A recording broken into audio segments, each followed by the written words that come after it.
अस्सलाम वालेकुम। तो गाइस आपको अगेन वेलकम करते हैं अपने YouTube channel central learning system में। तो आज हम हाज़िर हुए हैं बुक 2 फिज़िक्स के साथ। इंटर पार्ट 2 को हम लोग बोर्ड क्वेश्चंस को साथ लेके चल रहे हैं। तो that's important chapter of electrostatics and what is the question this is, ये हम बाद में डिस्कस करेंगे, लेकिन पहले इलेक्ट्रोस्टैटिक्स, व्हाट्स दैट इलेक्ट्रोस्टैटिक्स। तो इलेक्ट्रोस्टैटिक्स दो चीज़ों पे मिलके बनता है, एक इलेक्ट्रॉन्स पे और दूसरा स्टैटिक्स पे। तो यहाँ पे मुझे समझ आ रही है कि वो इलेक्ट्रॉन्स को मुतालिया करना है एट स्टैटिक्स। स्टैटिक्स का मतलब है कि एट रेस्ट।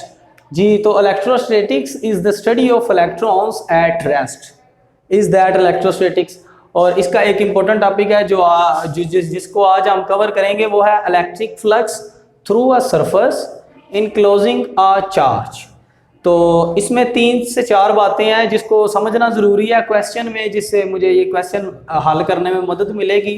पहली तो ये है electric flux. What is the electric flux? Electric flux हम लोग कहते हैं number of field lines passing through the certain area element. तो ये जो सर्टेन एरिया एलिमेंट है, ये बेसिकली इलेक्ट्रोस्टैटिक्स में हम लोग वेक्टर एरिया को डिस्कस कर रहे होते हैं। तो electric flux number of field line passing through the certain area of element. इसको हम लोग किस तरह से डिफाइन करेंगे? फाई से इसको शो करते हैं इलेक्ट्रिक फ्लक्स को। E डॉट A इसको कंप्लीट डिफाइन करता है। This is the full fledge formula of electric flux. तो इलेक्ट्रिक फ्लक्स को अगेन रिवाइज कर रहे हैं, number of field line passing through certain area element, और डॉट प्रोडक्ट से इसको हम लोग शो करते हैं। तो फ्लक्स को हम लोग ओपन करते हैं E A cos of theta, dot product associated with this cos theta, और फाई को हम लोग इन दोनों शक्ल में लिख सकते हैं। और थीटा यहाँ पे भी अपना बड़ा अहम रोल अदा करता है, वो देखते हैं किस तरह से। इलेक्ट्रिक फ्लक्स का आप लोगों को पता चल गया। यहाँ पे हमने इलेक्ट्रिक फ्लक्स की वैल्यू ही कैलकुलेट करनी है, इलेक्ट्रिक फ्लक्स की वैल्यू ही कैलकुलेट करनी है थ्रू अ सरफेस, एक ऐसी सरफेस के ऊपर इनक्लोजिंग अ चार्ज। यहाँ पे थोड़ी सी अजम्पशंस लेते हैं कि this is a spherical shape. इस स्फेरिकल शेप में एक charge Q in centre placed है, और इसका ये एलिमेंटल एरिया A1 मैंने ले लिया है। इसी तरह के हम लोग सारे के ऊपर पाउच बनाते हैं, जिसको मैं A1 A2 और इसी तरह से सबको पाउचेस में डिवाइड करेंगे। पैचेस में डिवाइड करने के बाद इन सब की इलेक्ट्रिक फील्ड और फ्लक्स को ऐड करने से इलेक्ट्रिक फ्लक्स निकल आएगी थ्रू अ क्लोज सरफेस की। और ये charge electric field lines produce कर रहा है, जो कि इस सारे के ऊपर अपना अहम रोल रखती हैं। जी, तो ये इसकी फुल फ्लेज स्टोरी है, electric flux through a surface enclosing a charge. और यहाँ पे अजम्पशंस ये है, सरफेस इज फ्लैट। तो जब सरफेस फ्लैट है तो electric field intensity this E, electric field intensity की जो वैल्यू है वो सेम है, इस पाउच पे भी, इस पाउच पे भी, इस पैच पे भी, सब के ऊपर इलेक्ट्रिक फील्ड की वैल्यू सेम रहती है due to the surface is flat. यही फिजिक्स है इसकी, इलेक्ट्रिक फ्लक्स की, जब सरफेस में एक चार्ज होता है इन सेंटर पे। तो वेक्टर एरिया मैंने पहले डिफाइन कर दिया है, this is the vector area. और थीटा के लिए हम लोग यहाँ पे डिफाइन करते हैं कि when in which circumstances flux is maximum.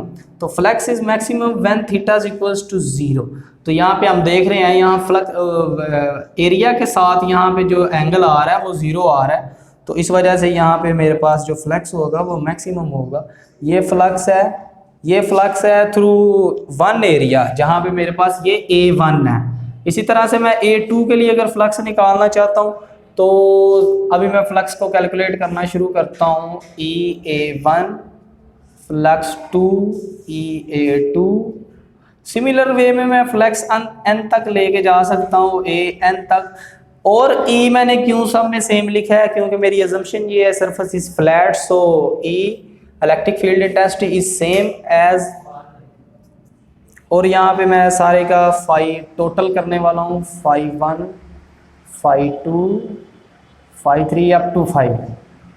और यहाँ पे E कॉमन है, तो A1 A2 A3 AN तक।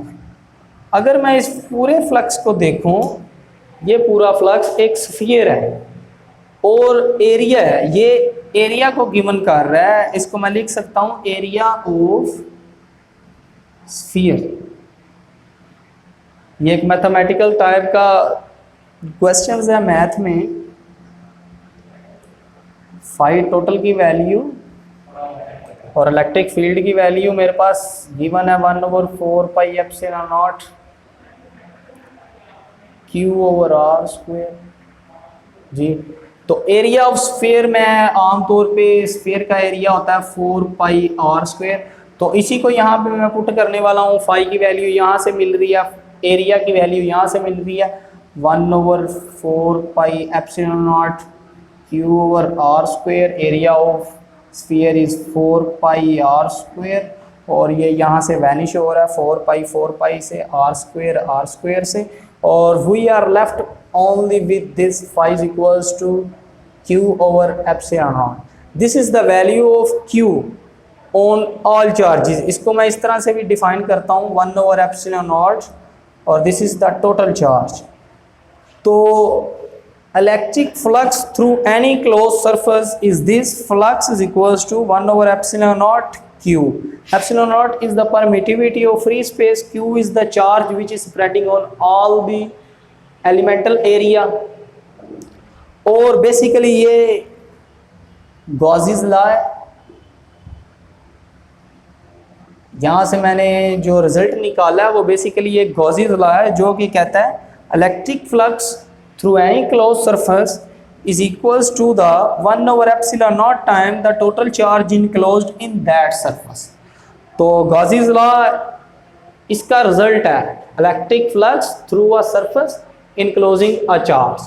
जब एक फ्लैट सरफेस और स्फीयर होगी, उसके अंदर मेरे सेंटर के पास एक चार्ज होगा, उस चार्ज की वजह से जो इलेक्ट्रिक फ्लक्स की वैल्यू है बेसिकली वो गॉसिस लॉ होता है। और गॉसिस लॉ क्या कहता है? Electric flux through any close surface is equals to the 1/ε0 times the total charge enclose in that area.